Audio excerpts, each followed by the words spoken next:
Oi. Recentemente eu estive lendo um livro de C.S. Lewis. Esse aqui não. Esse livro de C.S. Lewis. Meus amigos, isso é uma das coisas que a gente olha e pensa. Se eu soubesse que era bom, eu tinha aproveitado antes. Porque o que este homem escreve não é brincadeira.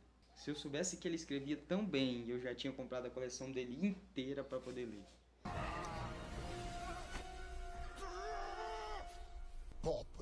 E esse livro, que é Os Quatro Amores, esse daqui também, ele é muito bom. Falaram muito comigo. Muito mesmo. Por quê? C.S. Lewis está explicando os amores. E quando ele explica os amores, ele chega em um ponto que me afeta.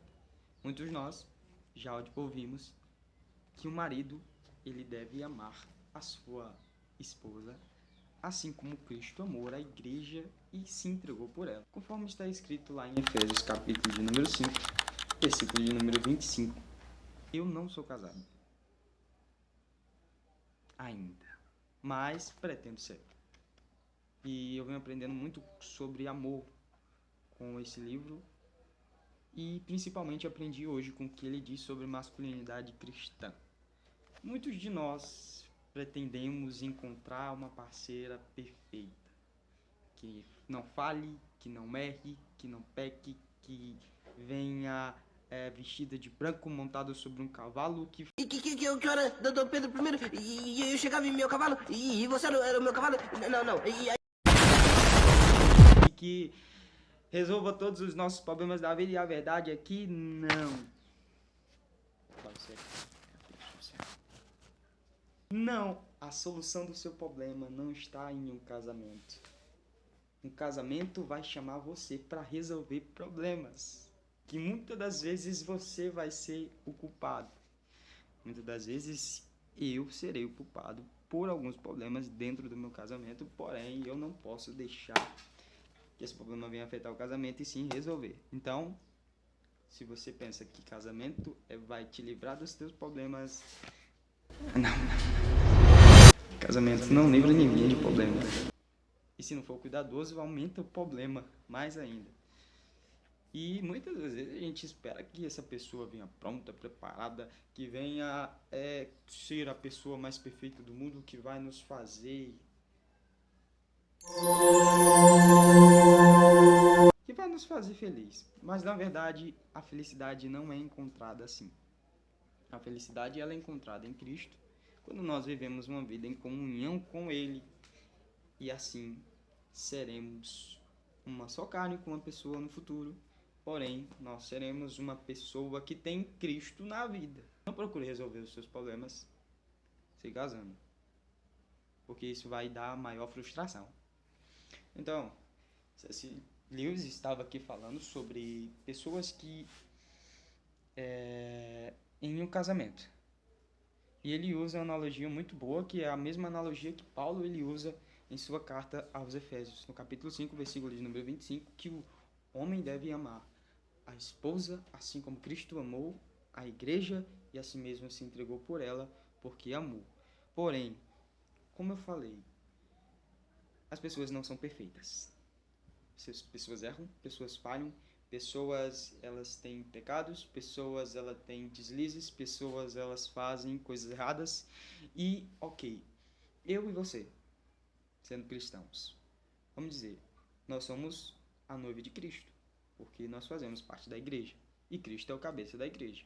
É a mesma analogia que Paulo está usando. Assim como eu e você pecamos todos os dias, somos falhos, erramos, tropeçamos, falhamos, assim também as nossas esposas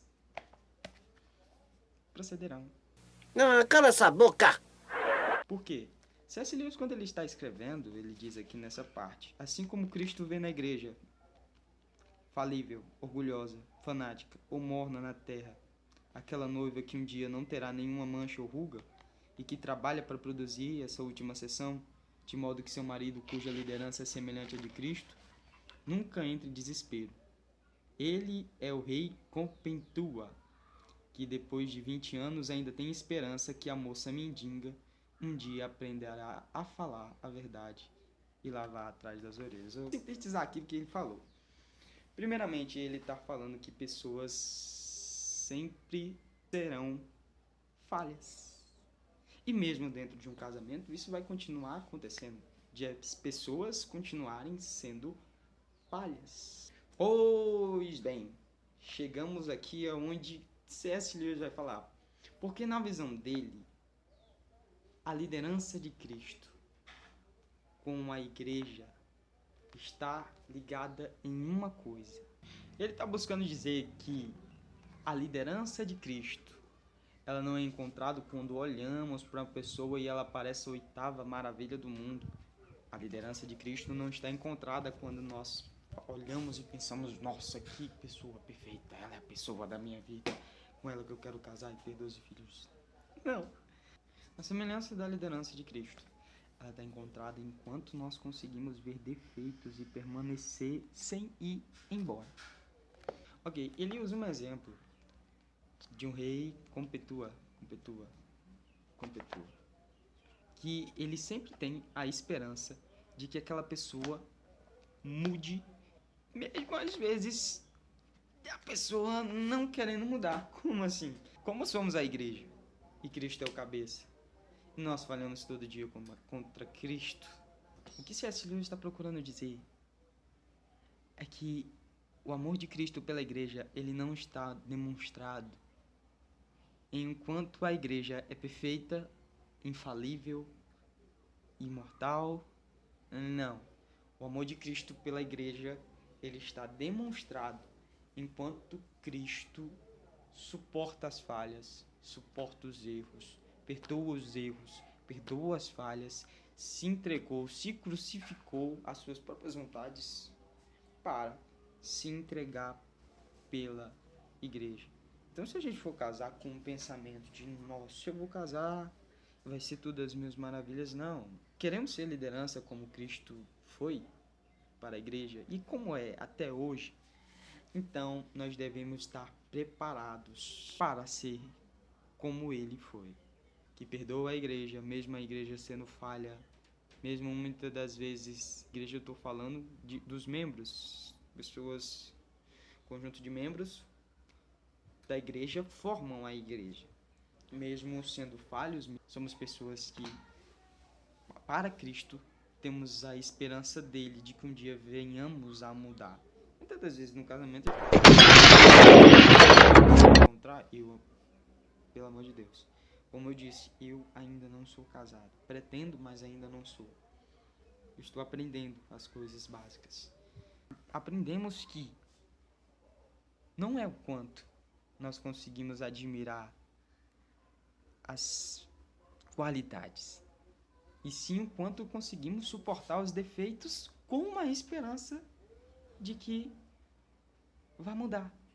O quanto conseguimos perdoar, o quanto conseguimos nos entregar, o quanto conseguimos crucificar nossas vontades. Isto é a liderança e a masculinidade de Cristo. Muitos homens pensam que masculinidade é o quanto eles conseguem ser fortes. Tem a força física, tem a força mental, tem todos os tipos de força. Porém, a masculinidade não está baseada somente nisso. Muitos homens pensam que masculinidade é pegar todas que ele consegue e fazer fila de todas as pessoas que ele pegou e se vestir com as roupas mais caras, as ferramentas mais elegantes. Mas não. Ser como Cristo foi para a igreja é saber perdoar. Ser homem é saber perdoar. Ser homem é saber se entregar. Ser homem é saber todos os dias, mesmo que não acorde bem, ou que acorde cansado, ou que acorde já estressado, mas você tem que fazer o seu dever. Homem é aquele que cumpre o seu dever independentemente de como está se sentindo. Eu costumo dizer que nós não andamos por sentimento, e sim por entendimento. Porque muitas das vezes eu tenho esse erro. Eu me paraliso pelo que eu sinto, pelo que eu penso.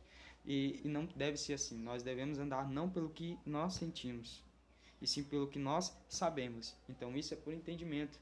Então, pelo entendimento que eu sei, que eu tenho dentro do meu coração, eu entendo que sim, a masculinidade, a liderança, a entrega, não é algo que o mundo acha que é certo, o mundo entende como certo, não. É aquilo que Cristo mostrou que é certo. A gente viu Cristo perdoando, até hoje a gente erra e Ele nos perdoa. A gente viu Cristo se entregando e a gente também, muitas das vezes, vai precisar entregar as nossas próprias vontades. Tá muito escuro, eu vou somente ligar a luz. Melhorou um pouquinho. A gente vai precisar muitas das vezes entregar nossas próprias vontades e muitas das vezes nas coisas simples a gente já vê isso como na escolha de um filme, na escolha de uma roupa, na escolha de qualquer coisa para agradar. A gente nasceu para agradar. Agradar em questão de servir, em questão de se entregar pelas pessoas, para não deixar que elas sofram. E sim, isso é ser homem de verdade. Não me importo com o que você ache, com o que você pensa.